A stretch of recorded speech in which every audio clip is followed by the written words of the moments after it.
ಅಪ್ಪಂಗೆ ಪ್ರಾಬ್ಲಮ್ ಇರಲಿಲ್ಲ, ಅಪ್ಪ ವಾಸ್ ವೆರಿ ತುಂಬ ಚೆನ್ನಾಗಿತ್ತು, ಹೆಲ್ತ್ ವೈಸಲ್ಲಿ ಚೆನ್ನಾಗೇ ಇದ್ರು. ಹೌದು. ಹೇಗೆ ಏನು ಗೊತ್ತಾಯ್ತು? ಅವ್ರ ಅಮ್ಮಂಗೆ ಬ್ರೆಸ್ಟ್ ಕ್ಯಾನ್ಸರ್ ಆಯಿತು. ಅದು ಗೊತ್ತಿರಲಿಲ್ಲ ನಮಗೂ. ಅವ್ರಿಗೆ ಸಡನ್ನಾಗಿ ಒಂದಿನ ಏನೋ ಹೇಳಿದ್ರು. ಆಮೇಲೆ ಇಲ್ಲೇ ಒಬ್ಬರು ಡಾಕ್ಟ್ರ್ ಇದ್ದಾರೆ.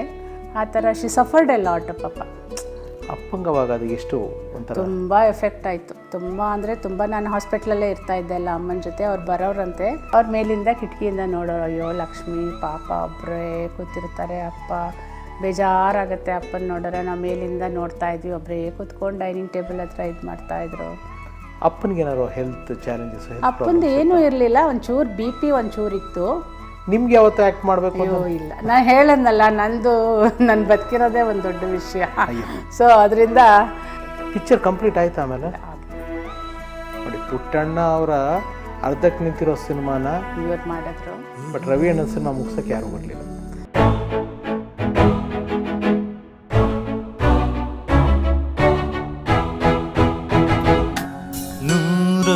ನೂರೊಂದು ನೆನಪು.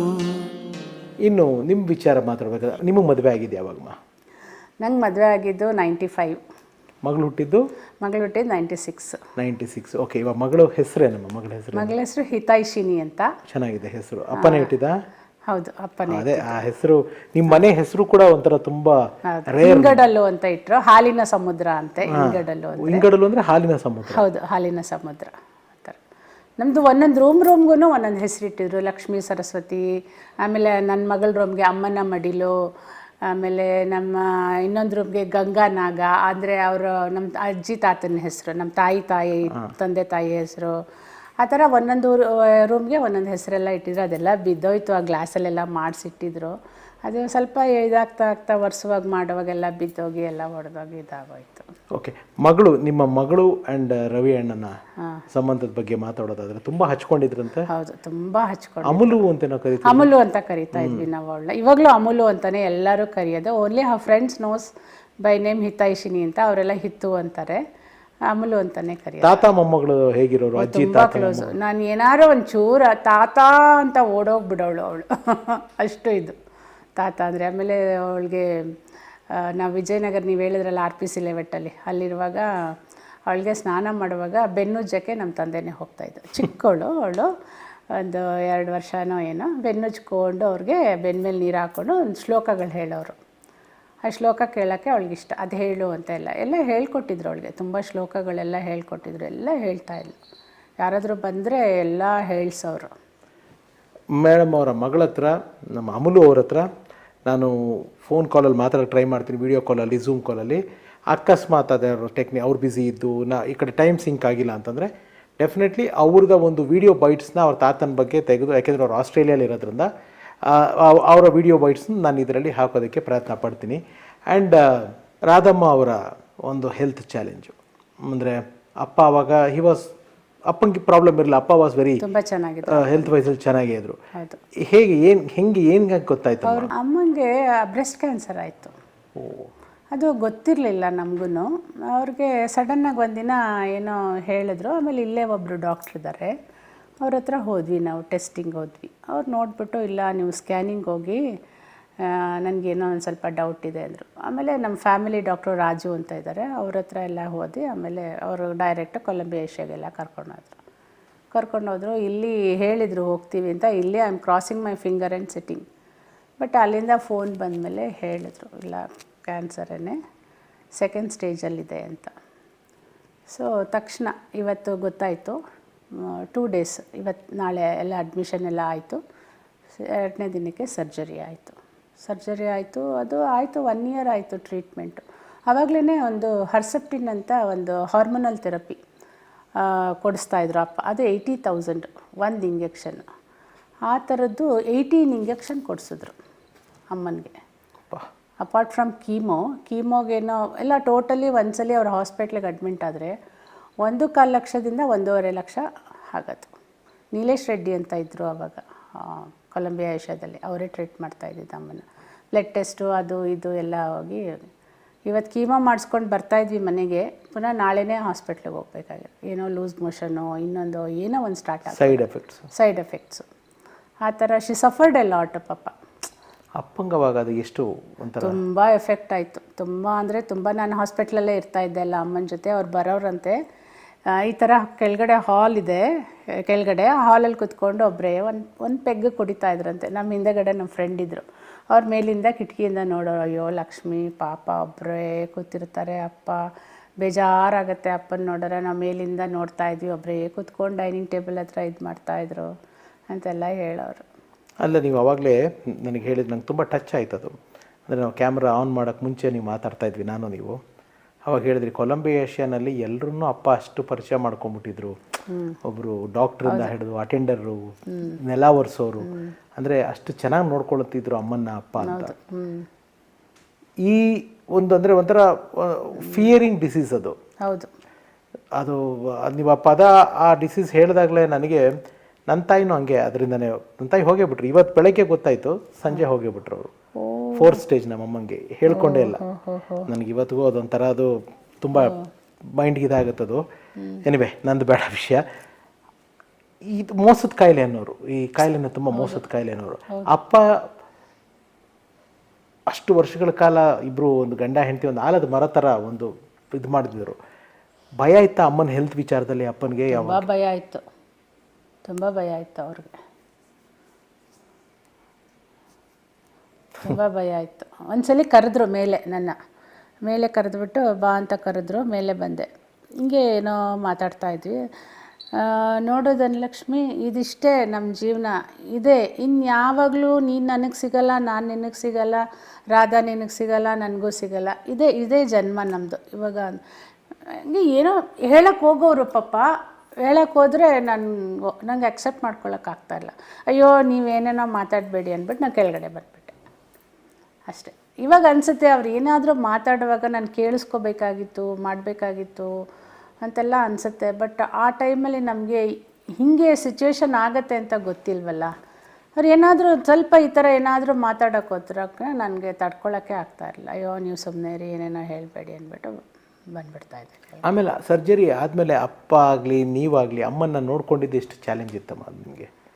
ಎಷ್ಟು ಬೇಗ ಎಷ್ಟು ರಿಕವರ್ ಆಗೋದಕ್ಕೆ ಟೈಮ್ ತೊಗೊಂತ ಅಮ್ಮ? ಟೈಮ್ ತೊಗೊಳ್ತು. ಈ spend that time only 26 lakhs. 26 lakhs ಖರ್ಚು ಮಾಡಿದ್ರು ಅಪ್ಪ.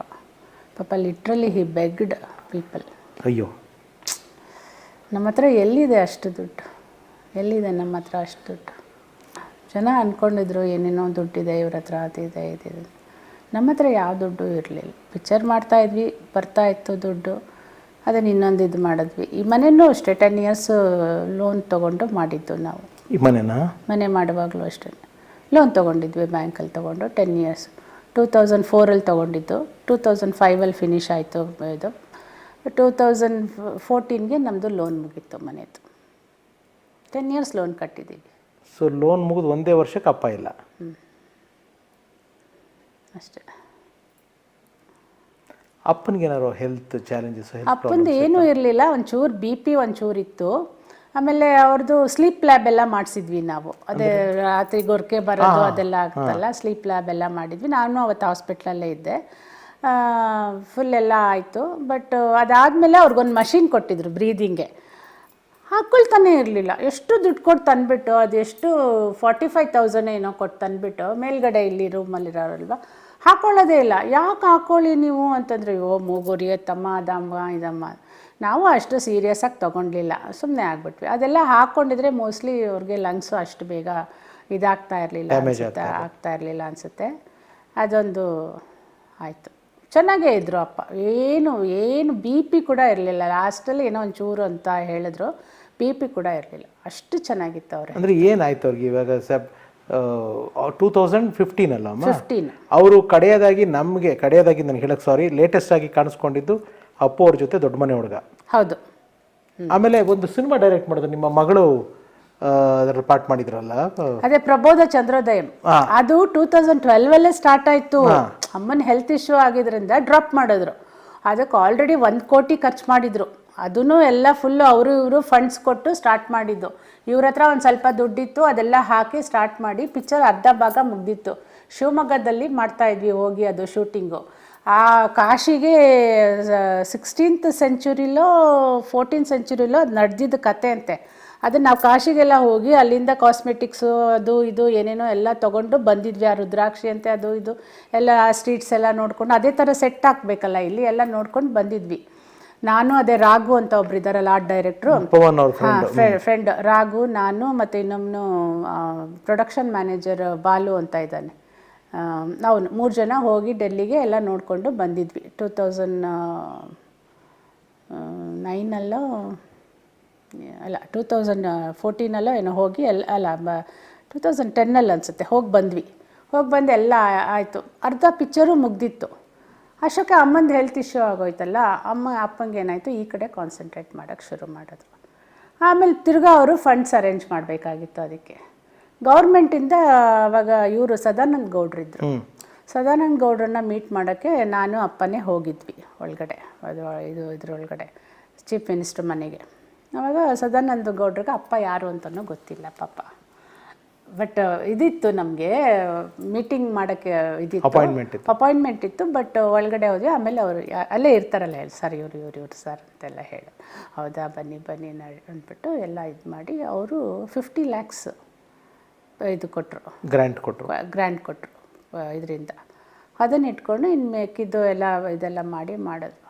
ಅಪ್ಪ ಸತ್ತ ಮೇಲೆ ಎಲ್ಲ ಆಡಿಟಿಂಗ್ ಮಾಡಿ ಎಲ್ಲ ಕೊಟ್ಟಿದ್ದಾರೆ ಗೌರ್ನಮೆಂಟ್ಗೆ, ಇಷ್ಟಿಷ್ಟು ಖರ್ಚಾಗಿದೆ ಇದು ಅಂತೆಲ್ಲ. 1 ರೂಪಾಯಿ ನಮಗೆ ಕೊಡ್ತಾನೆ ಇಲ್ಲ. ಆವಾಗಲೂ ನಾನು ಏನೋ ಹಿಂಗೆ ಏನಕ್ಕೋ ಒಂದು ಸೋಫಾ ತೊಗೋಬೇಕು, ಸ್ವಲ್ಪ ದುಡ್ಡು ಕೊಡಿ, ನಾನು ಆಮೇಲೆ ಕೊಡ್ತೀನಿ ನಿಮಗೆ ಅಂತಂದರೆ ಕೊಟ್ಟೇ ಇಲ್ಲ ನನಗೆ.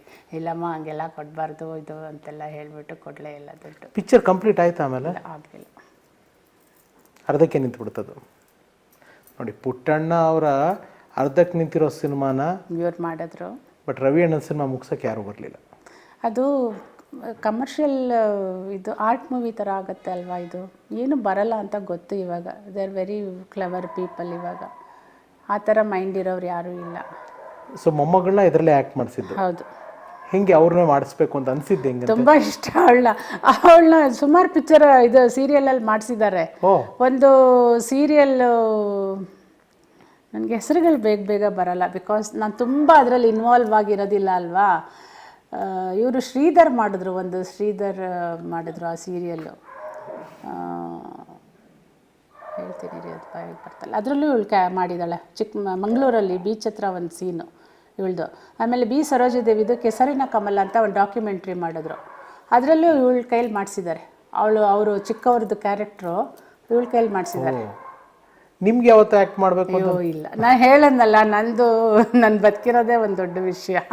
ಸೊ ಅದರಿಂದ ನಾನು ಏನಕ್ಕೂ ಇದು ಮಾಡೋಕ್ಕೆ ಬಿಟ್ಟಿಲ್ಲ. ಆಮೇಲೆ ಇಲ್ಲಿ ಬಂದು ಇವರು HP ದಾತಾರ್ ಮಗಳು ಶೈಲಾ ದಾತಾರ್ ಅಂತ, ಅಲ್ಲಿ ನಾನು ಬ್ಯೂಟಿಷಿಯನ್ ಆಗಿ ಕೆಲಸ ಮಾಡ್ತಾಯಿದ್ದೆ. ಯಾಕೆ ನೀವು ಆ ಪ್ರೊಫೆಷನ್ ತೊಗೊಂಡಿದ್ದು ಬ್ಯೂಟಿಷಿಯನ್? ಅದು ಯಾಕೆ ಅಂದರೆ ಆವಾಗ ನಮ್ಮದು ಪಿಕ್ಚರು ಇದು ಬಂತಲ್ಲ, ಇಂಟರ್ನ್ಯಾಷನಲ್ ಫಿಲಮ್ ಫೆಸ್ಟಿವಲಿಗೆ ಸೆಲೆಕ್ಟ್ ಆಯ್ತಲ್ಲ. ಆವಾಗ ಅಪ್ಪ ಅಮ್ಮ ಲಂಡನ್ಗೆ ಹೋದರು, ಫ್ರಾಂಕ್ಫರ್ಟು ಜರ್ಮನಿ ಎಲ್ಲ ಹೋದರು. 1.5-2 ತಿಂಗಳು ಹೋದರು.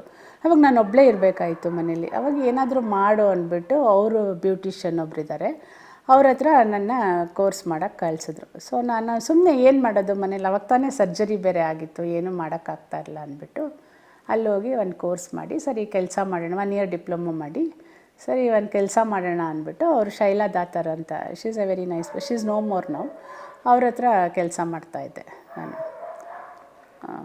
ಸೊ ಹಾಗಾಗಿ ಇದೇ ನಂದು ಪ್ರೊಫೆಷನ್ ಆಯ್ತು. Today it became my bread. So nice. ನೋಡಿ, ಯಾವ್ದಾವ್ದು ದೇವ್ರು ಹೆಂಗೆ ಕೈ ಹಿಡಿತಾನೆ ಹೇಳೋದಕ್ಕಾಗಲ್ಲ. ಅಪ್ಪದು ಮಾತಾಡ್ತಿದ್ವಿ ಹೆಲ್ತ್ ಬಗ್ಗೆ. ಫೈನಲ್ ಆಗಿ ಹೇಗಮ್ಮ ಅಪ್ಪದಂದರೆ ಆ ಒಂದು ಎಂಡ್ ಸ್ಟೇಜ್ ಆರಾಮಾಗಿದ್ದಂಗೆ ನಮ್ಮ ಪವನ್ ಎಲ್ಲ ಹೇಳೋರು, ಇಲ್ಲ ರವೀಣ್ಣನ ಮನೆಗೆ ಹೋಗ್ತಾ ಇದ್ದೀವಿ, ಡಿಸ್ಕಷನ್ ಇದೆ, ಯಾವುದೋ ಪ್ರಾಜೆಕ್ಟ್ ಬಗ್ಗೆ, ಇದೇ ಪ್ರಾಜೆಕ್ಟ್ ಬಗ್ಗೆ ಕಾಣುತ್ತೆ. ಇದಲ್ಲ, ಶಂಕರ ದಿಗ್ವಿಜಯ.